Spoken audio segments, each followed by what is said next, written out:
আসসালামু আলাইকুম বন্ধুরা, কেমন আছেন? আশা করি আপনারা ভালো আছেন। আমার রান্নাঘরে আপনাদের স্বাগত। আমি ভালো আছি। আজ আপনাদের জন্য নিয়ে এসেছি নতুন এক রেসিপি। এখানে আমি মাছের ডিম নিয়েছি। ডিমে লবণ হলুদ মাখিয়ে নেবো বন্ধুরা। মাছের ডিম ভাজা করে দেখিয়ে দেবো। এখানে লবণ হলুদগুলো মাখিয়ে নেবো ভালোভাবে, হাত দিয়ে ডিমটা আমি মাখিয়ে নেবো। দেখুন বন্ধুরা, ডিমগুলোকে আমি মাখিয়ে নিচ্ছি। এই ডিমের ভাজা রেসিপিটা খেতে দারুণ হয়, এত দারুণ হয়, দুর্দান্ত খেতে হয় বন্ধুরা। এইভাবে ভাজা করবেন। হাত দিয়ে আমি মাখিয়ে নিয়েছি। মাখানোর পরে এখানে আমি কড়া বসিয়ে দিয়েছি রান্নার জন্য।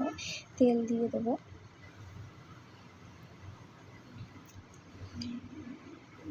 তেল দিয়ে পেঁয়াজ দিয়ে দেবো।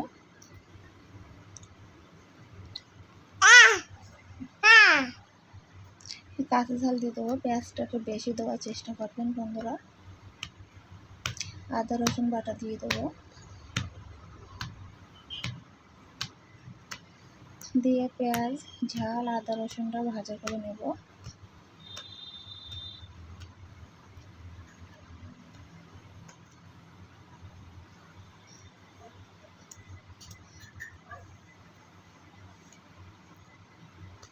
বেশি ভাজা এখানে করব না, কেননা ডিম ভাজার সময় পেঁয়াজ ঝালগুলো ভাজা হয়ে যাবে। যে ডিম চটকে রেখে দিয়েছিলাম, মাখিয়ে রেখে দিয়েছিলাম, সেই ডিমগুলো দিয়ে ভালোভাবে নাড়াচাড়া দিয়ে নেব। ভালোভাবে নাড়াচাড়া না দিলে কি হবে, দলা পাকিয়ে যাবে বন্ধুরা।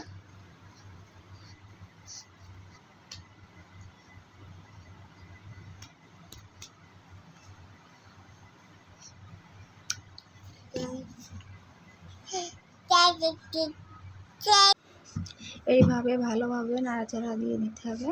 দেখুন বন্ধুরা, ভালোভাবে নাড়াচাড়া না দিলে কী হবে, দলা পাকিয়ে যাবে বন্ধুরা। ওই জন্য খেয়াল রাখতে হবে ভালোভাবে নাড়াচাড়া করার জন্য।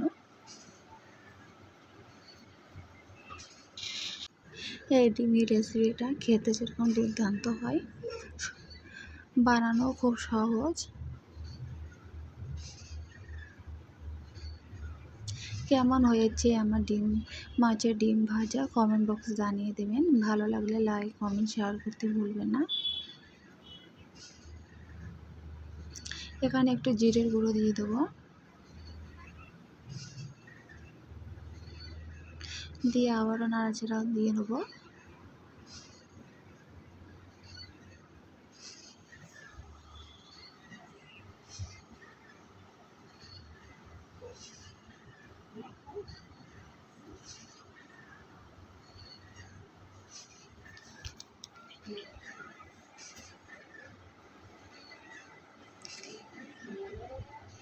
যে দলা পাকিয়ে গিয়েছে না, এটা ভাজতে ভাজতে পুরো দলা থাকবে না, ঝুনো হয়ে যাবে।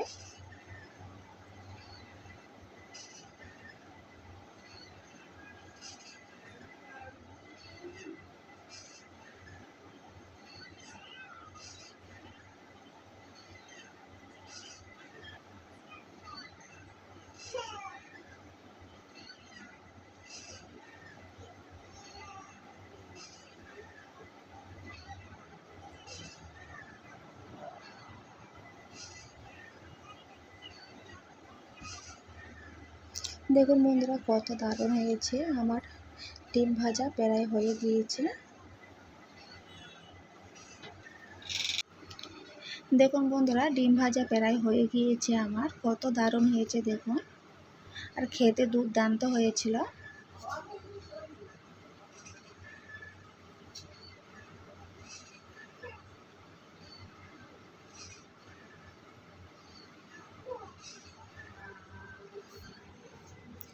হয়ে গিয়েছে বন্ধুরা ডিম ভাজা, নামিয়ে নিয়েছি।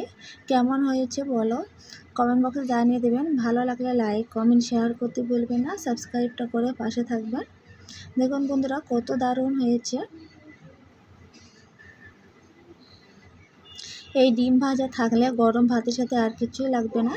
আজকের মতন বিদায় নেব। আবারও কোনো নতুন রেসিপি নিয়ে আপনাদের সাথে হাজির হব। লাইক দিয়ে পুরো ভিডিওটা দেখার চেষ্টা করবেন, পাশে থাকবেন সাবস্ক্রাইব করে। আল্লাহ হাফেজ।